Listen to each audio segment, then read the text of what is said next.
Olá, alunos. Hoje a gente vai discutir um caso clínico da enfermaria de cardiologia. E o nosso objetivo é discorrer um caso sobre insuficiência cardíaca de fração de ejeção reduzida, um tema de suma importância.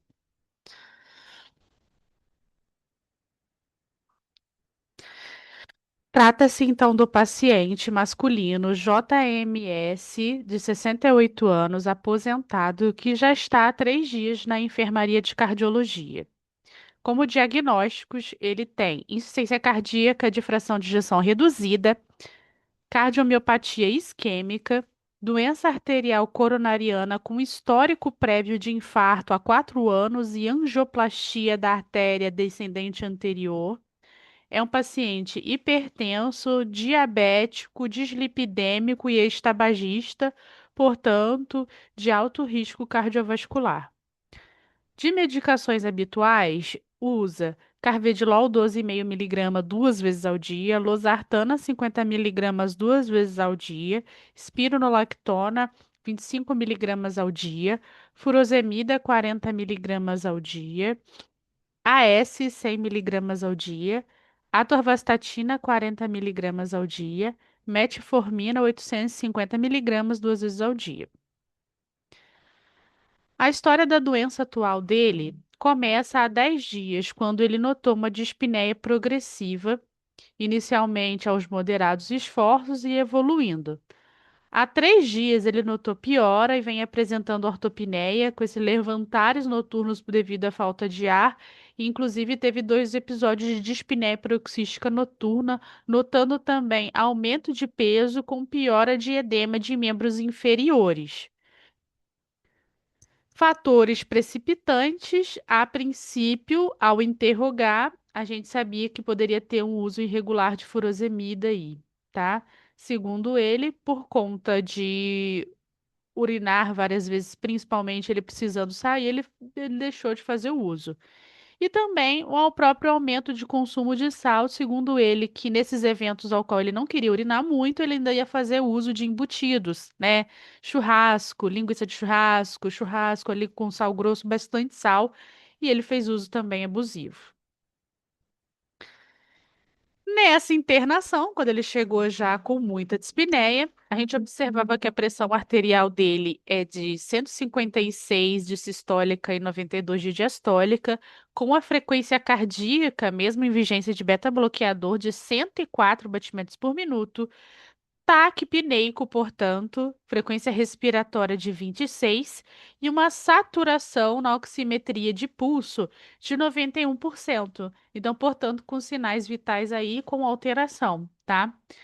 No exame físico, o que nota, principalmente ali no exame físico cardiovascular, né, é que na inspeção venosa a gente notou uma turgência da veia jugular, sinal de uma congestão venosa. E no pulmão, observou que a gente tinha aqueles estertores finos crepitantes bilateralmente, com membros inferiores com um edema importante ali, mas classificando duas cruzes. Os exames, né, da admissão, a gente observou que o sódio dele levemente reduzido, 134, provavelmente por excesso de líquido, o potássio de 4,8, a creatinina de 1,6, mas geralmente parece que o basal dele é de 1,2, quando ele não tinha nenhum sintoma, a glicose dele de 186, o NT-proBNP, que é um peptídeo natriurético de 4.800, que não colocamos o valor de referência, mas para dar para vocês, está muito elevado, tá? E denota um estiramento, provavelmente atrial grande, tá? E troponina negativa. Raio-X de tórax dele, observou-se uma cardiomegalia, mas além da cardiomegalia, viu que tinha uma redistribuição vascular, inversão de trama, aumento da vasculatura indo para o ápice, tá? Além de velamento dos seios cotrostofrênicos com derrame pleural bilateral. No eletrocardiograma, a gente viu que tinha um ritmo sinusal, a frequência cardíaca era de 98 e que mantinha uma área eletricamente inativa, provavelmente oriunda daquele infarto que ele teve há 4 anos. Então, inativa da parede anterior, mas sem sinal aparente de isquemia aguda. Então, não tinha alteração do segmento ST novo, nem inversão ou onda T, sugerindo aí possibilidade de isquemia. O ecocardiograma dele mostrava uma fração de ejeção do ventrículo esquerdo de 32%, com o tamanho dessa câmara dilatada, o ventrículo esquerdo dilatado. E ainda pouco contrátil, com uma hipocinesia difusa, e a parte anterior desse ventrículo realmente é acinética, com ausência de batimento, com ausência de uma contratilidade adequada. Não só a parte anterior, como a parte bem da pontinha, que a gente chama de apical, denotando também, por conta da dilatação desse ventrículo esquerdo, uma insuficiência mitral ali moderada funcional, com uma pressão de artéria pulmonar muito mais alta, de 45.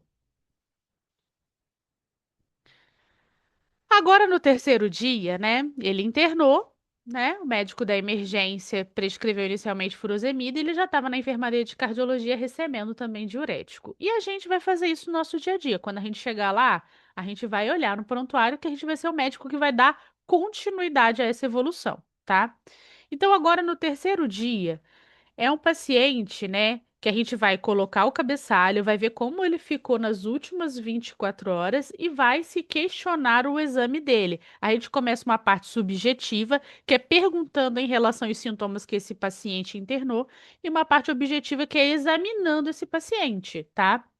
Então, ele referia uma melhora importante da dispneia, já dormindo com apenas um travesseiro nesse terceiro dia, tá? Negando dispneia em repouso. E no nosso exame, né, que tem uma parte objetiva, a gente observou o quê? Que já reduziu o edema de membro inferior, é um paciente que já tem uma diurese aumentada e também está aceitando a dieta. Um paciente aceitar a dieta, principalmente num contexto de ciência cardíaca, que ele deveria estar todo anasarcado, inclusive a loja hepática, faz com dizer que ele, de certa forma, ele está melhorando, está respondendo à terapia diurética. Vamos ver os exames dos sinais vitais. Os sinais vitais e a variação, a gente observou o quê? Olha lá, que variou a sistólica de 102 a 118, a diastólica de 60 a 72, ok. Frequência cardíaca de 62 a 72, muito ok, totalmente diferente do dia que ele internou, com a frequência respiratória de 16 a 20 e saturando agora em ar ambiente de 95 a 97%. Já baseado isso, você nesse médico, né, que está acompanhando, será que a sua evolução desse paciente ela é satisfatória, né? O paciente está evoluindo bem, ou o paciente está evoluindo de forma não satisfatória, né? Ele está piorando, ou o paciente ele está mantendo um quadro clínico inalterado.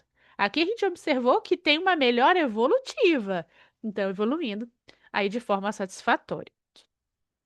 Quanto ao balanço hídrico, né, que é a soma, né, na verdade vai ser uma conta de tudo que entra e de tudo que sai nesse paciente, a gente vai observar que ao total ele vem iluminando, tem uma boa diurese, olha só, uma diurese de 2.800 e apesar de tudo que ele está ingerindo, ele está tendo restrição hídrica durante a internação, ele está perdendo em cerca de menos 1.900 ml ao dia.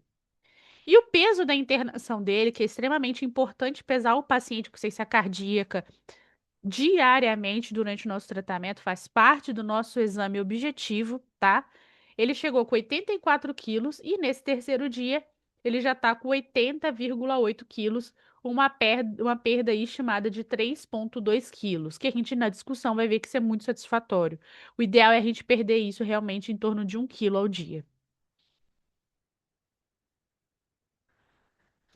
Agora aí, nesse exame físico, né, da nossa evolução do terceiro dia, a gente observa que é um paciente em bom estado geral, lúcido, eupneico, pressão 106 por 65, frequência cardíaca de 64, saturando 96, o aparelho cardiovascular em dois tempos, tem ali um sopro sistólico, existe a possibilidade de uma terceira bulha.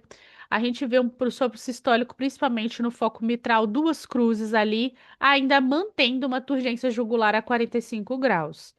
Ou seja, será que esse paciente estava embora, pelo esse exame físico cardíaco, ele já está pronto para ir embora? Aparentemente, a gente tem que repensar. Mantendo ainda uma ausculta com os estertores crepitantes mais raros no bilateral, tá, nas bases, e agora o edema de membro inferior era uma cruz. O exame laboratorial desse dia agora, do terceiro dia, a gente observa um sódio, ó, 136. Subiu mais em relação ao sódio da entrada, que era de 134. O potássio, 5,3, já está tendendo a subir.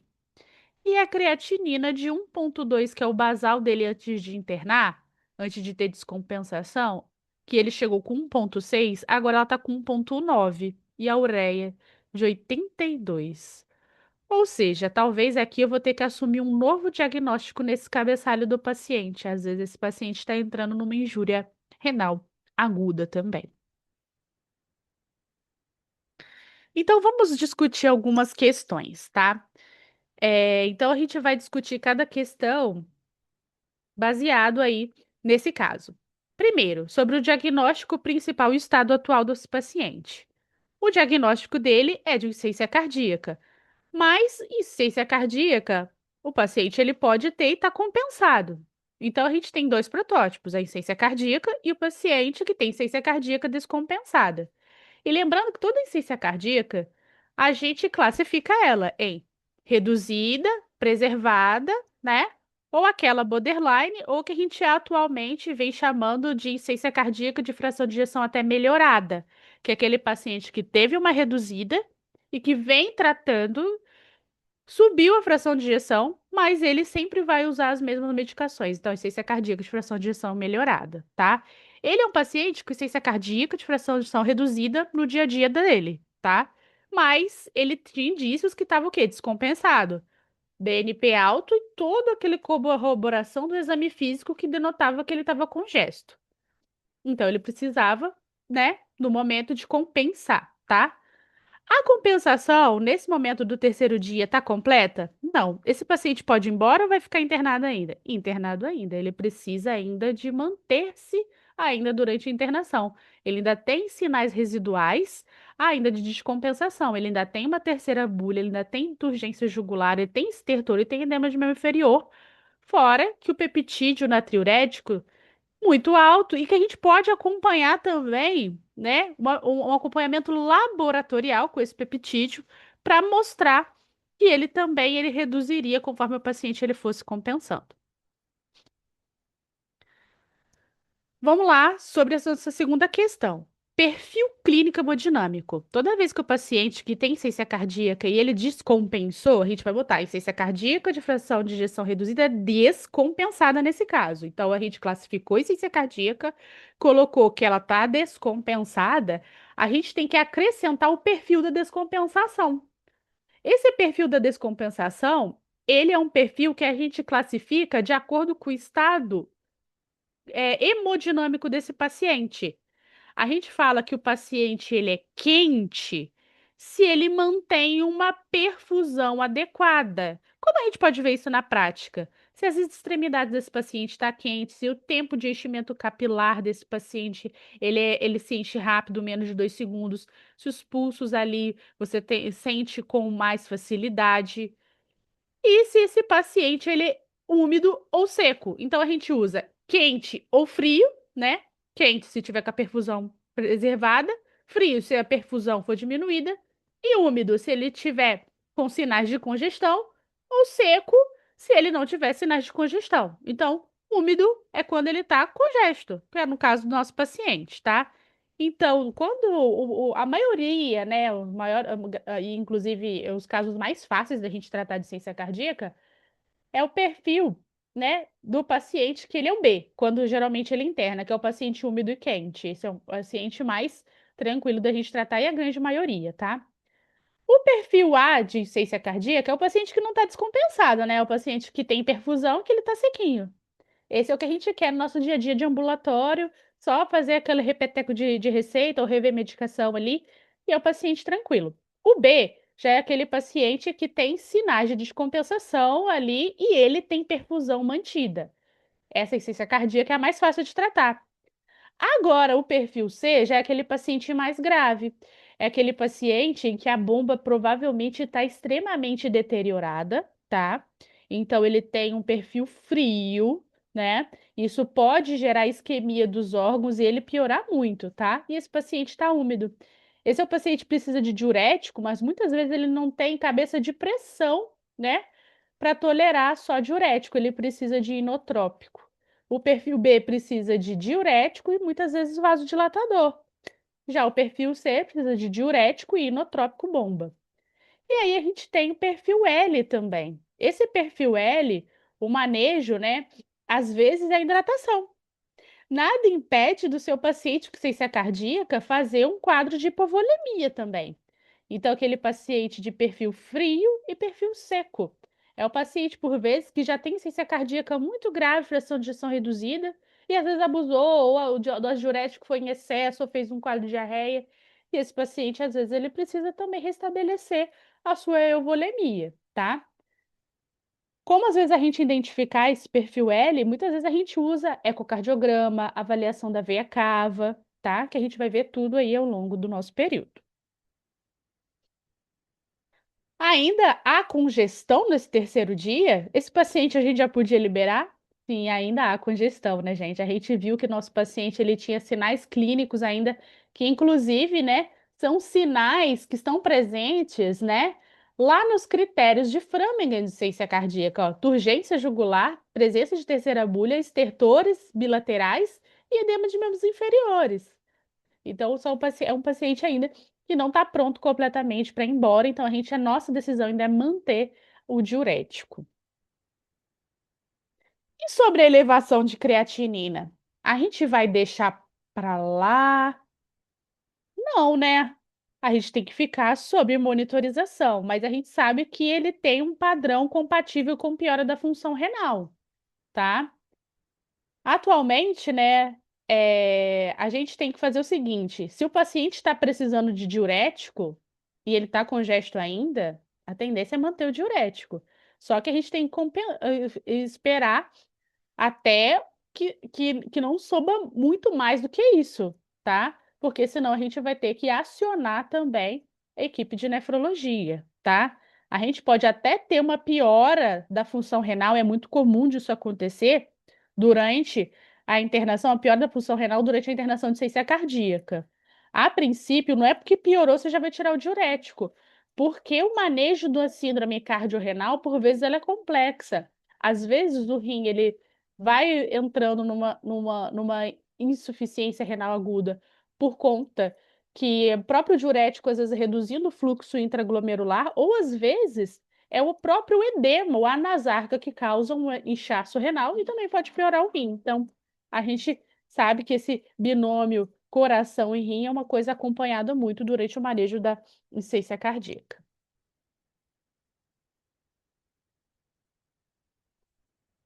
Então, a gente vai manter o diurético, porque ainda há sinais aí de descompensação. A gente reduz se tiver totalmente já tiver compensado esse paciente, e se por acaso essa creatinina realmente não aumentar, e esse paciente tiver muita hipotensão.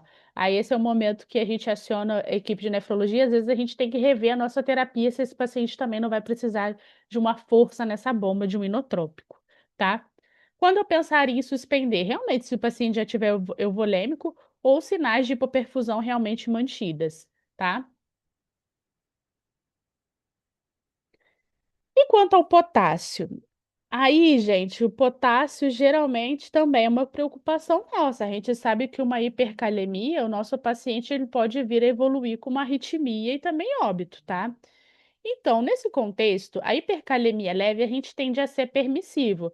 Só que a gente tem que entender que o nosso paciente ele também está usando, né, medicação que também é poupadora de potássio, tá? Então, às vezes, a gente pode rever de suspender temporariamente, por exemplo, inibidor de enzima conversora, BRA, ou, por exemplo, poupador de potássio diurético espironolactona, tá? Às vezes a conduta vai depender, às vezes reduzir o remédio ou suspender, tá?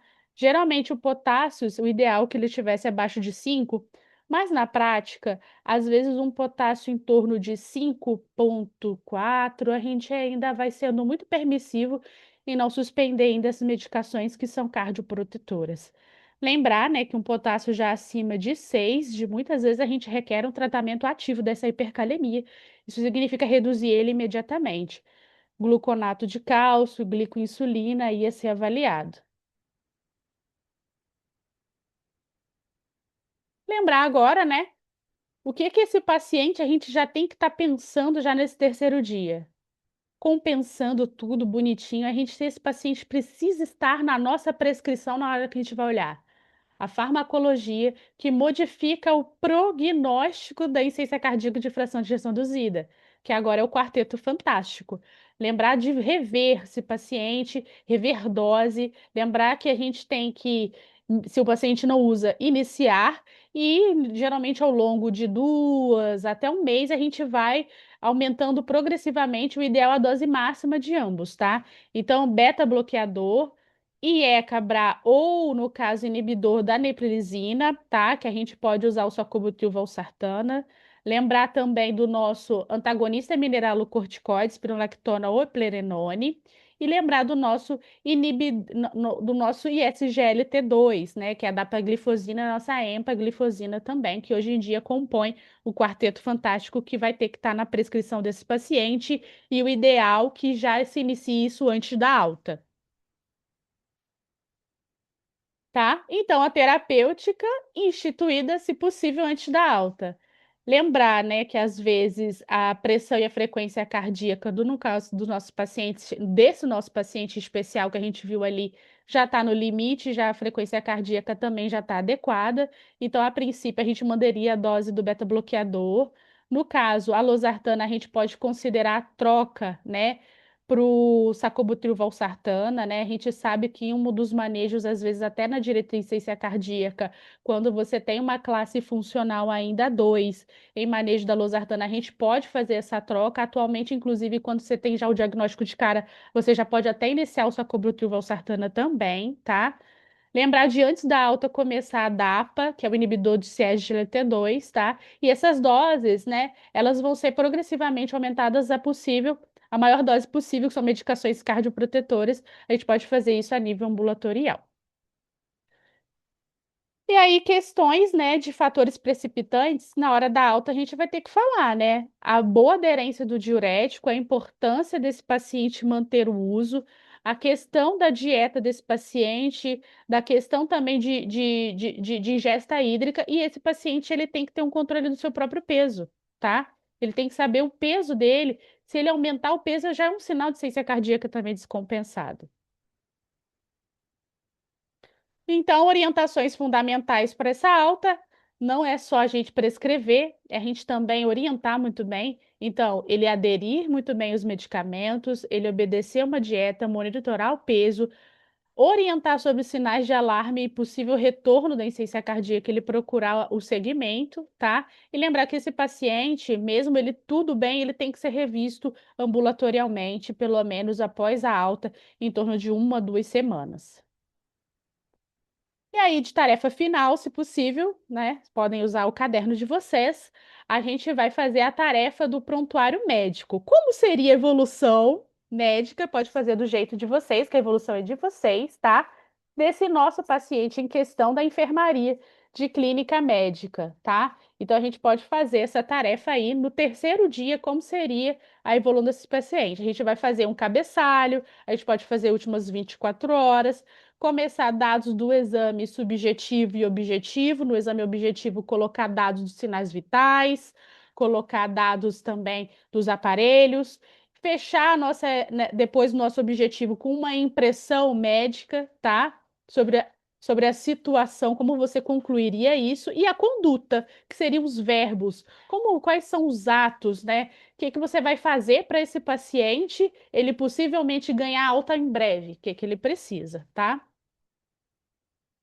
E aí fica para gente, né, algumas coisas a mais do caso. Lembrar, né, que ciência cardíaca de fração de ejeção reduzida descompensada e ele no momento está em compensação parcial, que é o nosso caso do terceiro dia, tá? Lembrar que às vezes na nossa impressão médica você pode se atentar, inclusive, da piora da função renal, que é algo que a gente vai ter que ficar também de olho, tá?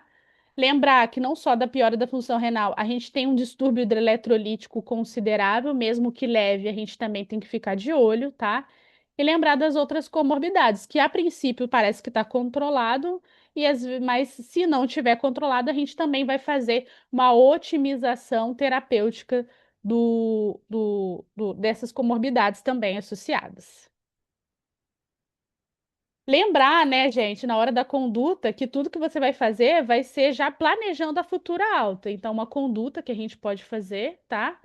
E lembrar aí dos critérios, possivelmente, desse paciente de alta e de retorno, né? Quais vão ser os critérios para esse paciente ir embora nos próximos dias, né?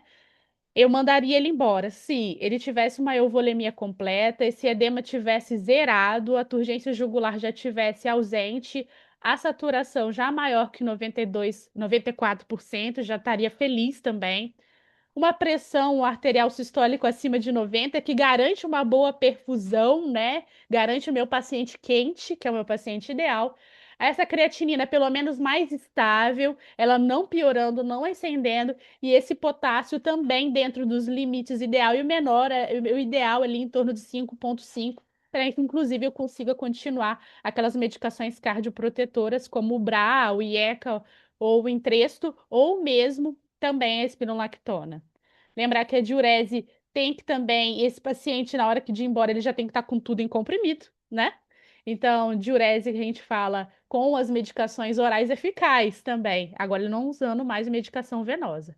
E o paciente também, ele muito ciente sobre a sua doença, tá? Muito obrigada, era só isso que a gente tinha para falar. Espero que tenha sido proveitosa a nossa atividade remota.